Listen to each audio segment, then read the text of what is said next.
It is day 11 of my hunger strike, partial hunger strike, and I want to remind my viewers if something were to happen to me during this hunger strike, I want my ashes to go to Wallace, Idaho. And I really do think that's one of the eventualities. The better eventuality, of course, is that people will sit down and be able to hear my perspective. One of my most upsetting moments during the pandemic was when we had returned to the office in late 2020. I saw my boss for the first time, my former boss, he's not there anymore, for the first time in 9 months at that point.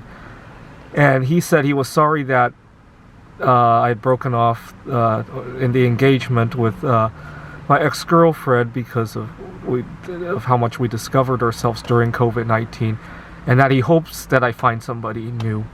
I don't mind the first part. I really dislike the second part. My heart sank when I heard it. I had a disagreement with the same boss many years ago. He was not very approving of my diet, and he had prepared something, and I said, that's very nice, it's not for me. And he thought I should try some, and he's also Taiwanese, and maybe our culture is a little bit different. And he took a fork and he chased me, chased my mouth with it. Excuse me, this is not just a preference, I actually have health concerns. And he apologized for that.